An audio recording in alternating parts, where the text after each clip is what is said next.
Good morning, everybody. Hope y'all are doing well. Having a great morning so far. Today, I'm going to be diving more into the origin story of Delta Lead and myself, Garrett Miller. I talk a lot about tips and tricks, and I feel like sometimes I can even get pretty caught up in sharing information and providing value that I may not be able to relate to y'all as well, or y'all may not be able to relate to me as well. So, a big part of my purpose and sharing this background today is just to create some relatability, show a lot of you that I'm cut for the same cloth, and really just kind of tell a story. So it's best if we start with a full holistic background of Garrett Miller, who he is, and my experience and journey starting Delta Lead and coming to the point where we're a year in, which is just crazy to believe. Truly grateful for y'all for this opportunity. So it's best if we start, I'm Garrett. I'm from Texas. I was raised in a smaller town, went to some smaller schools. When I went to college, to back up a little bit, my high school class, graduating class was 20 people. So always pretty small in that case. But, I went to college, didn't really know what I wanted to do, went into engineering, really didn't like it that much. I went to A&M Galveston to start. It was a great time there, made some great friends. And then eventually decided to become general studies and then transfer into economics. My thought process was, if I don't know exactly what I want to do, I can specialize in something that is in everything. My little catchphrase is like, economics is in every business. Every business needs economics. So, which is true, actually, to some degree. But it was a little bit of, not knowing what I want to do. But at the end of the day, I'm really actually happy that I went into economics because, I learned concepts about efficiency and optimizing and supply demand. And it's turned me into a very objective person. And, focusing on efficiency and getting the best results, getting the best tangible results, that's something that's always been kind of burned into the forefront of my mind. So when I graduated, it was during COVID. I got my name up on a jumbotron at Cowfield from A&M. So that was interesting. Didn't really miss out on the experience, but it was definitely an interesting time for sure. I'm sure it was for most of y'all as well. And started just looking for work, right? I had a friend who had a job at a software company. We got talking and it ended up getting offered a role basically to do sales. So lots of cold calling, lots of list building, a little bit of project management. Basically, we were selling point of sale hardware and software to grocery stores, mom and pop shops, pretty much all across the US. So that was my first, to back up a little bit, actually, during college, I worked as a wine bartender. It's like I don't know if that's the best way to put it. I worked at a wine bar and I was a bartender, right? And that was an amazing experience. I loved, all the friends I made there, the active bustle when we were busy, like getting the physical labor in. I really loved that job. Had a lot of fun, met a lot of great people, made a lot of great connections. So that was actually my first experience with sales. But after I graduated college, especially during COVID, that role pretty much was gone. So, hopping into the point of sale sales role, that was my first corporate experience, and then my first remote work experience. And I'll say it was not a good time for my mental health. I think during COVID, with all the fear going around, probably wasn't good for most. Definitely was not good for me. I was just very avoidant. I was doing cold calling, doing list building, just not having a good time though. I didn't feel like I was really connecting with anyone. I didn't get to meet anyone in person.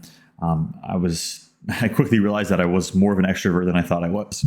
So, during that time, I still learned a lot of great skills, with cold calling and different strategies and how often to follow up. And then the list building piece, I was building a list for the company, with information from some lead gen kind of providers we had. So I kind of organized a first big list of like, I think 2,000 to 3,000 people, and I was tagging kind of each one and created some systems for follow-up. So that's when I first started to get an experience with the, I guess, data analytics side of sales. It was very enjoyable, kind of working on a project, completing something, and that core kind of value is something that I've carried into what I'm doing today.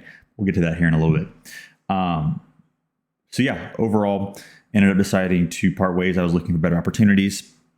During that time as well, I started my first entrepreneur experience, and that was starting an Amazon brand. So I was, had a couple courses that I started, and basically they were training me up to sell products on Amazon. So my first product is actually a footrest here. I'm trying to think of how the package, but it's kind of like a footrest, and basically that was a great product. I thought it would go pretty crazy, and I ended up doing pretty well. But basically my thought process was, a lot of people are working from home. A lot of people are staying home. I want it to be the most ergonomic and comfortable environment for them. So that's kind of why I chose to go with a footrest. The margins were good. There was a good demand for it at the time. And so, yeah, that took me maybe about 3 months, got my product on the market, started selling, but advertising was very expensive. I wasn't really optimizing things. And then a big issue is that my product was in a bigger size category than I had expected. So I actually got to charge a lot more fees per sale. That just didn't make sense. So I ended up having to pull out of my first order of 1,000, about 200 sold in the first 2 to 3 months. I had to pull the remaining 800, which is literally into my dad's garage. Luckily, pretty much all of it's gone now. But had to pull that back into my dad's garage and kind of just put a pause on Amazon. But during that time, at my Entrepreneurship University, like I mentioned, I was looking for a new position. And due to my experience with Amazon, my sales experience, I actually came across a role on LinkedIn for an Amazon agency. So basically they would help, they would reach out to larger brands, on LinkedIn, Crunchbase, other channels, and say, hey, like you have an Amazon presence already, but we can make it better. There's opportunity to improve your SEO, your images, your advertising. Big opportunities are missed there by a lot of brands. So I felt I was perfectly qualified for the role. Reached out, had an interview process, really got along with the owners and the managers, and ended up getting hired. So that was a really great time of a lot of personal development for me, starting the business, working in a new role. But while I was working at this new role, my Amazon business pretty much got put entirely on hold. I planned on putting more time into it, but never really got around to it, right? It was something I say, I'll do it tomorrow. And then it was 9 months later into the Amazon role, and I hadn't really budged from where I had originally started. During that time, I was working a little bit on creating a new product. I'll actually show y'all here. It is armrest. So, love this product, by the way. And I differentiated by adding some zip ties to the bottom to kind of hold it together a little bit better. That was a great process, but I took way too long in developing the actual product and getting it out to the market. It was like 9 months because I was doing stuff at the Amazon agency. And so that was a big learning lesson for me, is like, kind of saying to myself, 70% is good enough. I went through like 9 different samples. So there's way too much deliberation. It came up with a really, really good product. But by the point I launched it, I pretty much missed, the big market, the competitiveness in that sense. So I put those 2 products back up right when I was kind of nearing the end of the Amazon agency. I'll get to that here in a moment. Put those products back up and then, had them running. I put a lot of my footrest back on the market, probably about a little over half, but had another 500 armrests that I put in. And things were selling really quick. I was getting really good reviews, but if I'm really being honest with myself, I feel like I started to neglect the channel. A lot of money was coming out for advertising. And it just started to kind of just make me feel a little bit scarce and kind of start to avoid actually like working on Amazon. So, well, that was kind of running in the background. I was doing a lot, like I said, with the Amazon agency. I was using LinkedIn a lot. And this is kind of starting to get to the start of Delta Lead here. So I was doing a ton of LinkedIn outreach, pretty much purely on LinkedIn, doing follow-up, manual process, reaching out to business brands, sending personalized messages, doing follow-up. That portion was probably taking 75 to 80% of my time, like just doing the initial outreach, doing some follow-up. And then the rest was having conversations, getting on discovery calls, and then doing proposals. So spending a whole ton of time actually doing that lead generation. And I also noticed, the pipeline was very cyclic. So I would generate a ton. And then I'd have discovery calls, proposals, but then things would kind of slow down because I was doing the whole system myself. That it was just creating a lot of kind of a feast and famine cycle. So I started thinking, there has to be a better way to do this. I kept getting faster with inputs, faster with changing the status of a certain conversation, faster with sending templates and making tweaks, but it still was taking like 3 to 4 hours of my day. So I ended up coming across a guy on LinkedIn who sent me a message, a great friend of mine now, but he was running a LinkedIn automation, LinkedIn and email automation platform. When I first saw it, I was just like blown away. I was like, this is exactly what I'm looking for. Being able to send messages at scale, saving me a ton of time and allowing me really to focus on those conversations, focus on those meetings, and spend more time actually connecting with people rather than, kind of making the attempts and fortunately wasting a lot of my time, right? And that's part of it with sales. You're going to waste time. You're going to be doing stuff, but I wanted to really cut back off that as much as possible. So when I first started up the actual software, I was good, but I was still kind of missing some pieces, still pretty early in the sales journey. I was really going for like hey, we'll do a free audit of your Amazon store, like going for the offer instead of really, making it about the other person. A lot of the stuff I talk about, like focusing on them, second conversation. I still wanted to drive relevancy, but I was a little too forward, I feel. But things still work. I was getting good meetings. We're having good conversations. I was sending out Loom videos, doing audits. And I started to really enjoy that process and realize that I was able to, 2, 3, 4x my output because I wasn't spending so much time doing that initial follow-up. I could really just focus on, meetings and above, or at least messaging, having warm responses and above. So, when I really started to think about it as well, I was spending maybe 60 to 80 hours a week working. I was working at like to 10 at night, putting together proposals. I was doing the whole pipeline myself. So I just felt very overwhelmed. And I started to realize, I got into some personal development stuff, actually recommended by the CEOs of the company I was working for, which I'm very grateful for them. They recommended me a man named Jim Fortin, and he has a program called TCP. It stands for Transformational Coaching Program. And it really started to get me to challenge a lot of my limiting beliefs, recognize my value, like figure out what my core values are, and how to set goals and achieve things that I want to and feel worthy of doing so. And I really started to realize, I was spending 60, 80 hours doing this stuff and I was getting burnt out. And I realized I wanted to create financial freedom for myself, my wife, future family. I wanted to have time freedom. I didn't want to be sitting there, 12 hours a day. And I would want location freedom as well. I was still remote, so I kind of already had that. But still, that was something I was looking to be able to be kind of like a nomad or at least travel more often, right? So I really started to sit down and kind of question myself. I had already had the experience with Amazon as my, entrepreneur university. And I was like, I really could start my own my business. I believe in myself and I actually really enjoyed this system that I found, with the automation and what it allowed me to do and how it allowed me to show up in that business. And I was like, I feel like there's so many people who don't even know about this. And the ones that are using it, in my opinion, at least, we're not doing a very good job, right?